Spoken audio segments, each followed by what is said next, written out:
Hello and welcome to a quick look at some of the enhancements to lighting in Arma 3. Of course, lighting itself is quite a general topic, so what we'll do is pick out a few elements and identify some of our favourite improvements, kicking things off with the day-night cycle. Now, this alone isn't a new feature for the Arma series, but it is worth mentioning that the progression of time can completely change the complexion of a scenario, and definitely, it's a big part of the sandbox potential of our games. Something that is new, however, is the enhanced richness of the nighttime scenes. The improvement to the way the engine handles HDR has enabled us to overhaul the feeling of darkness in Arma 3. Vehicles particularly take on a whole new complexion, and the detailed ground surfaces really come into their own, casting this kind of light.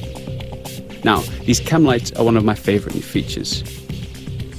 They offer a splash of colour to the night, illuminating and tinting the objects around them, as you can see on the barrel of this weapon as I move around using the new tactical pace, alluded to in an animations feature a few weeks back.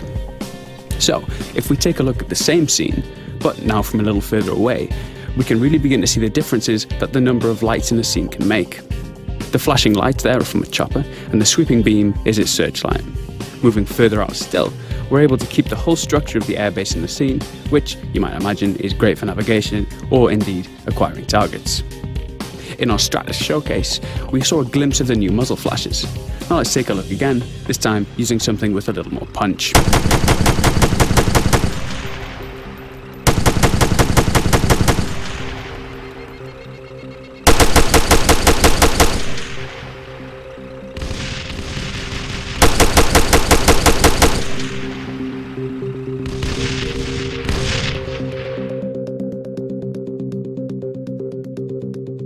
So, moving on. Yes, for those paying attention, we're not underwater quite yet, but what you're seeing here is a peek at some of the content we've prepared for the presentations at this year's E3. If we hop across to our elite Tier 1 operator, we'll jump into our diving showcase. This section demonstrates a number of new features, but of course here we're most interested in the lighting. Looking past the fish and through the surface, we can see the clouds and the underwater shading effects on the surface of rocks, seabed, etc. Things like these subtle particle effects zipping past and the seafloor clutter also really add to the overall impression of being underwater.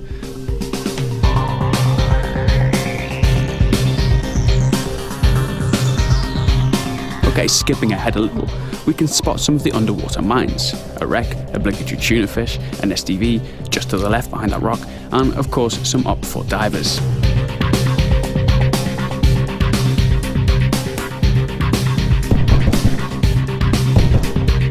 So that just about wraps up what we've got time to show for you now. As always, thanks for joining us, and if you'd like to see us at E3, we'll have much more information about that posted next week. Bye for now.